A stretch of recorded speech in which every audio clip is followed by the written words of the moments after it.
Welcome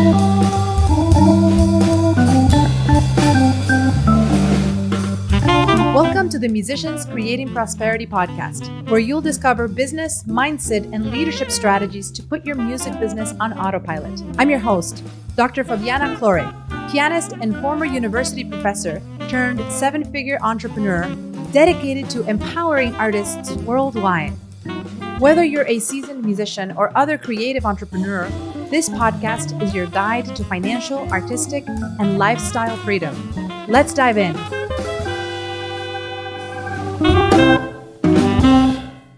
Hello and welcome to the Musicians Creating Prosperity podcast. I'm your host, Dr. Fabiana Claure, and today I want to welcome you into a conversation that will hopefully challenge you and also show you what could be a new approach towards looking at the way you work in the music industry. One of the things that I see become a significant barrier when it comes to reinventing yourself in your business is this notion that what you have been doing in the past should be the same as what you need to do in the future. And oftentimes when I talk to musicians who, for example, have been teaching traditionally one-to-one lessons or have been depending on income through performances primarily, when they think about the idea of monetizing their knowledge in a new way and potentially packaging their skills through an online product, an online program, this notion of how can we be effective when we're not in person, when we're not in real time directly connecting with the students comes to mind. And I hear a lot of resistance, a lot of doubt and skepticism around whether it's actually possible to be effective in the work you're doing with your clients when you're not face to face with them.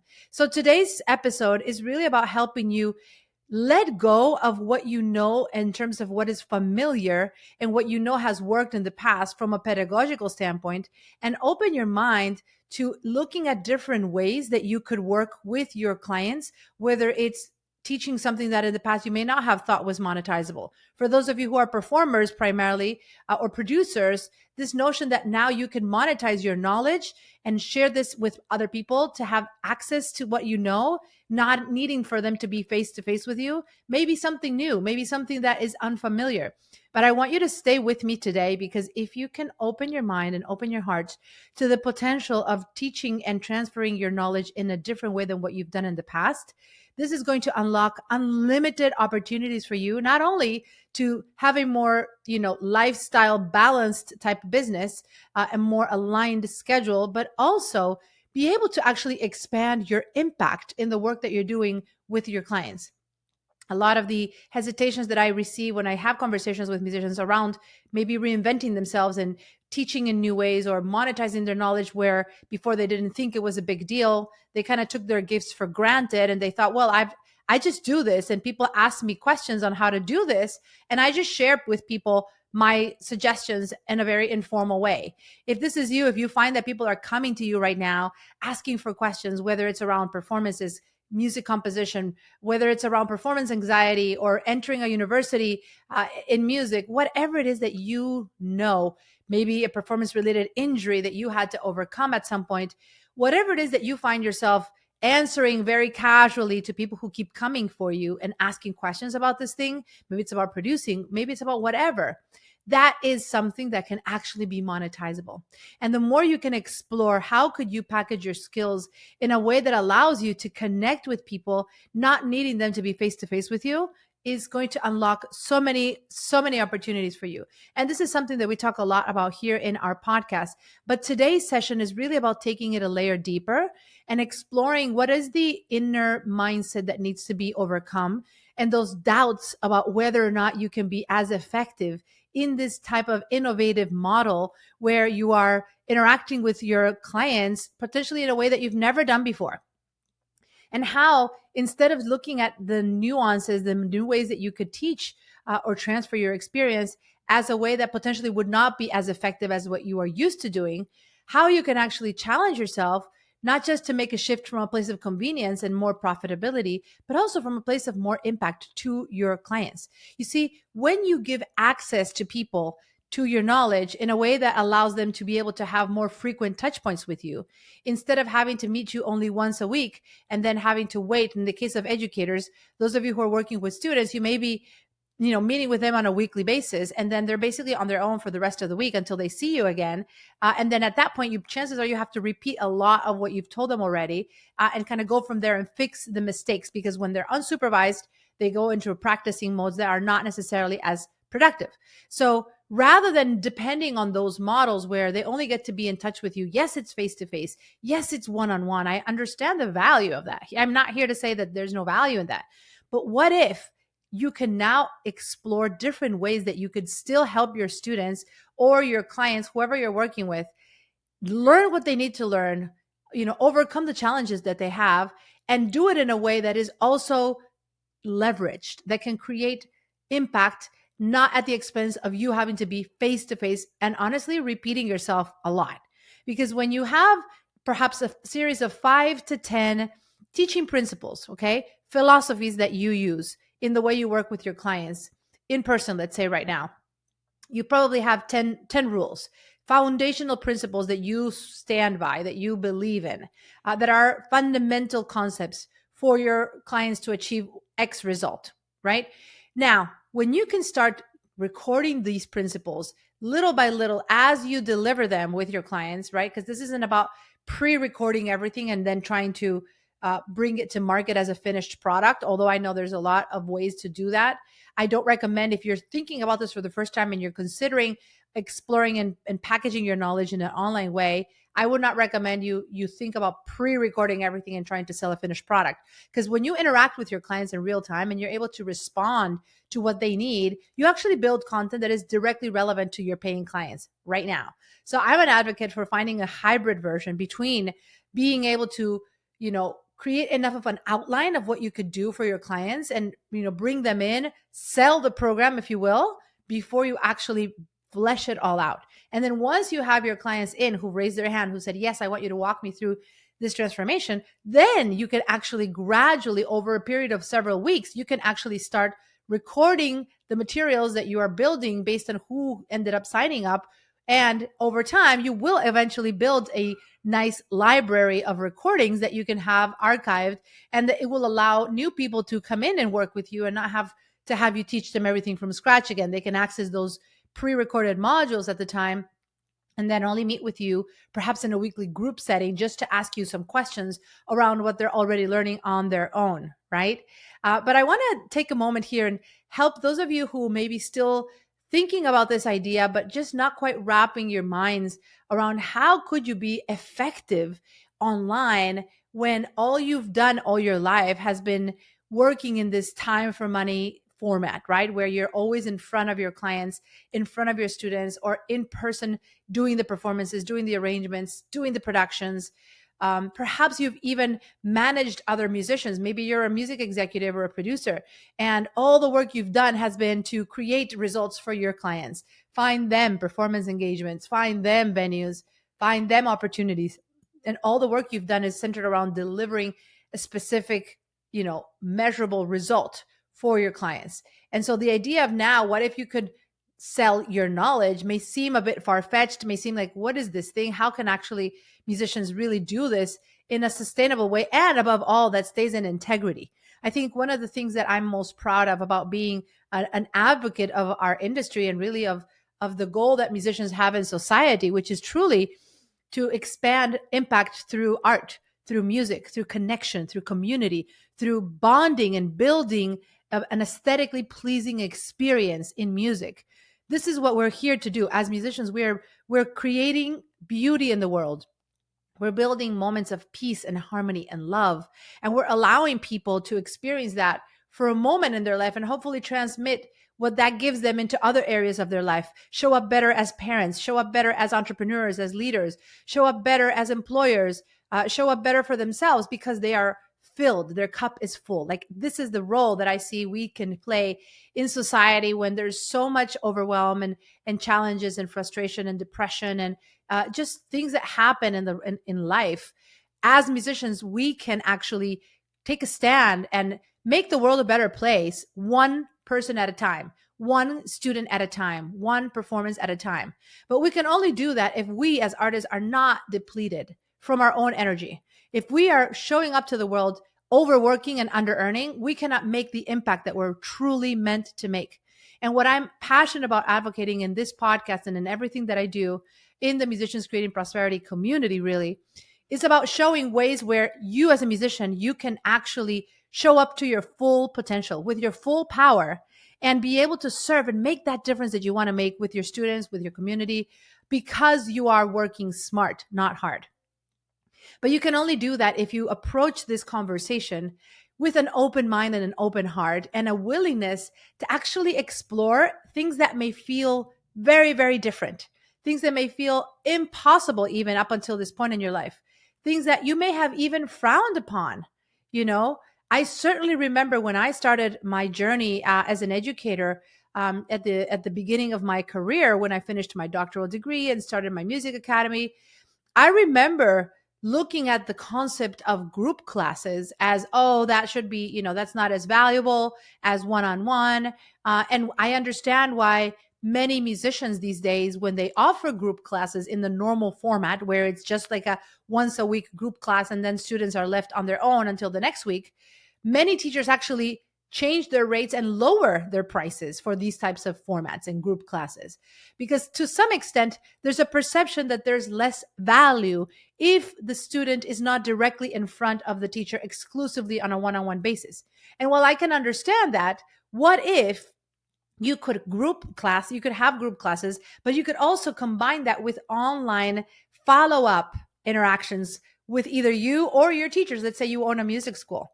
I was having a conversation the other day with one of my clients who owns a music school, and she wants to continue growing her business, but she doesn't want to continue adding more one-on-one students and having to hire more one-on-one instructors.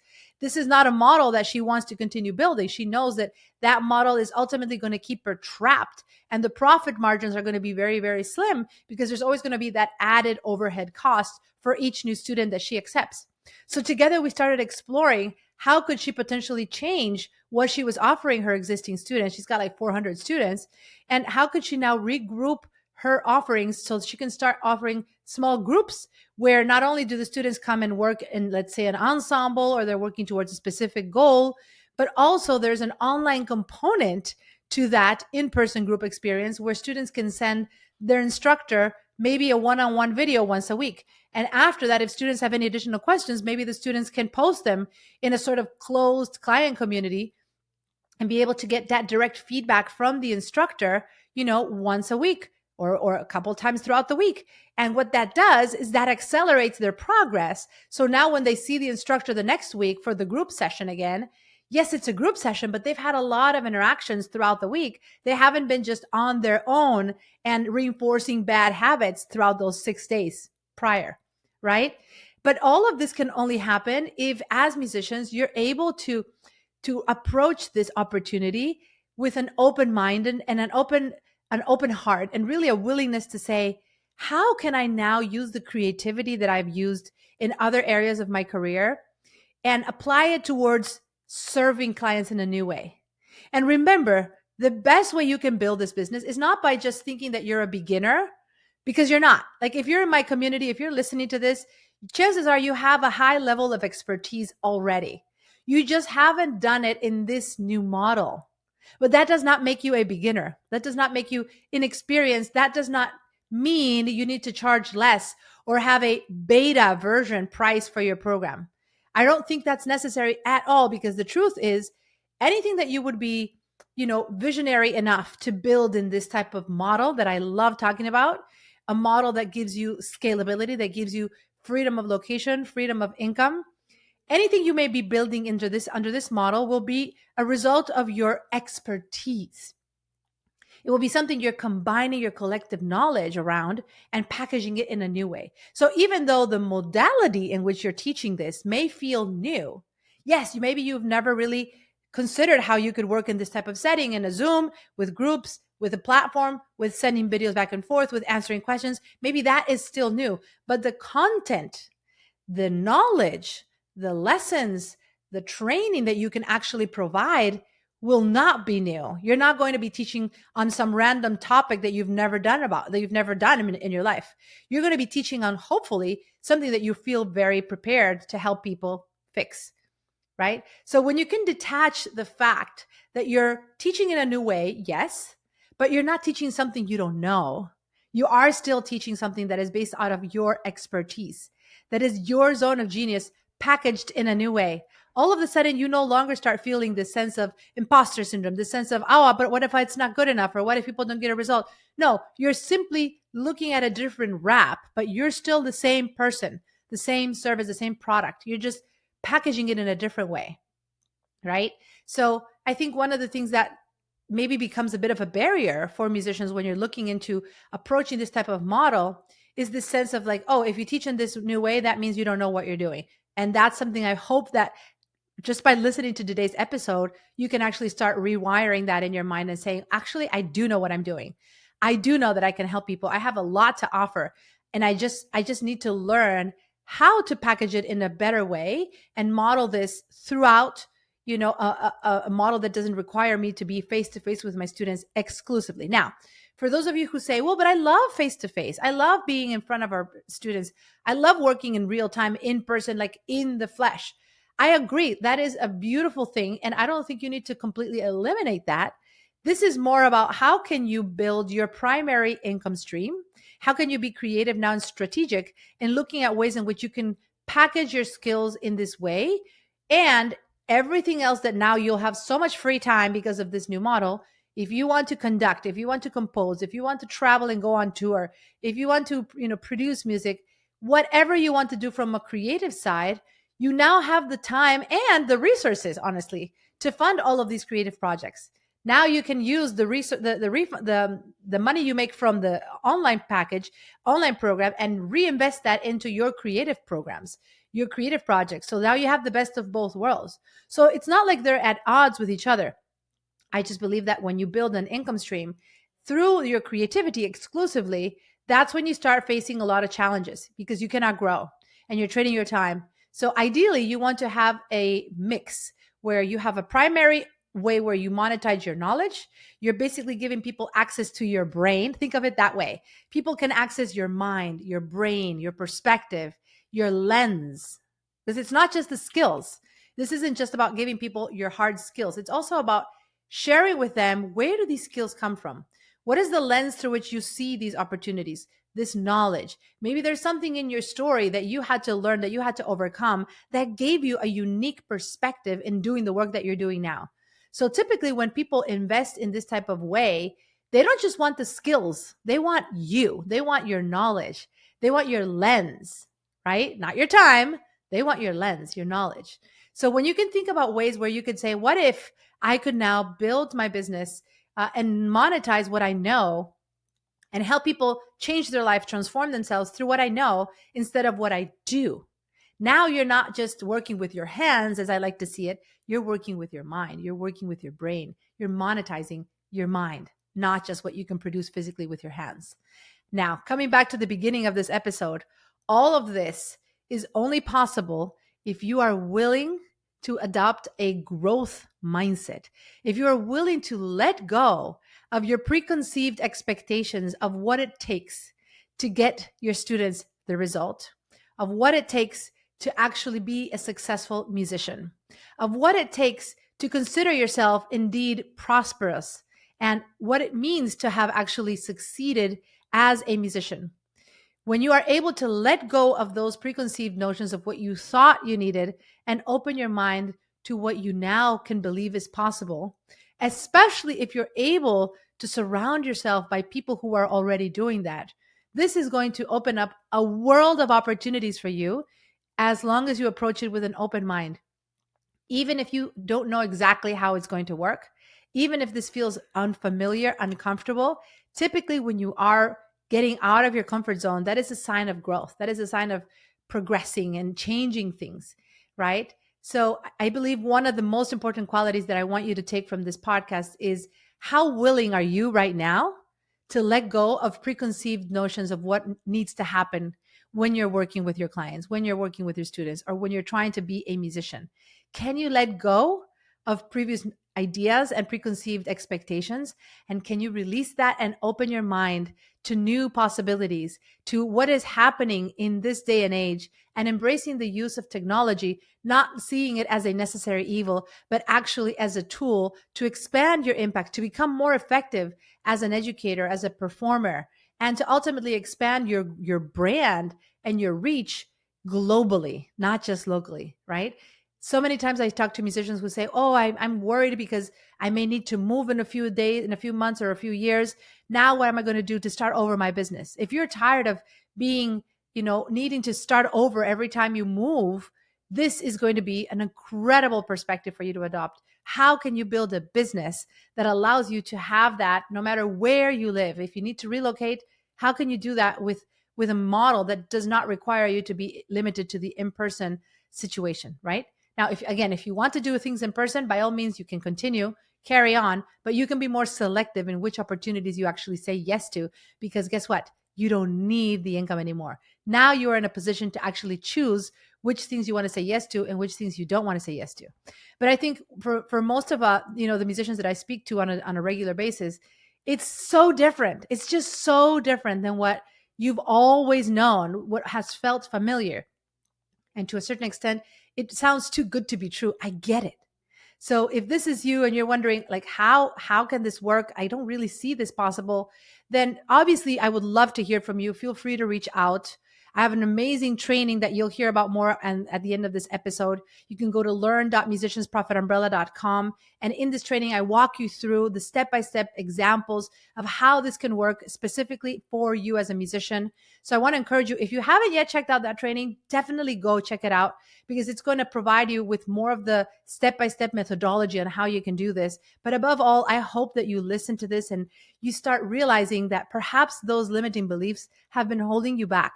Perhaps those limiting beliefs of, I don't know if this would work. How could I do this? I've never done this in the past. If you're able to let go of those and say, what if this could be my new era, my new reinvention, my new model that could actually become a different way of monetizing my knowledge? If now what you thought was acceptable, if you were happy or complacent, let's say, if you were satisfied with what you have, but you knew that there's more, hopefully after this episode, you can realize that your ceiling can now become your floor. And now what if you could aim a lot higher and start learning about other methodologies and just approaching this potential with an open mind and an open heart, and allowing yourself to dream and to explore and to approach this with a sense of wonder. Okay. Hopefully you're inspired. Let me know what your takeaways are from today's episode. And by the way, if you are enjoying these episodes, leave us a review. I would love to hear from you. It makes a world of a difference for us to know that we have listeners, that you're listening to our episodes, that you're downloading our episodes. So definitely let us know if you are enjoying this content. We would love to hear from you. Leave us a review. And thank you again for joining me and watching this episode. Have a great rest of your day, and let's prosper together.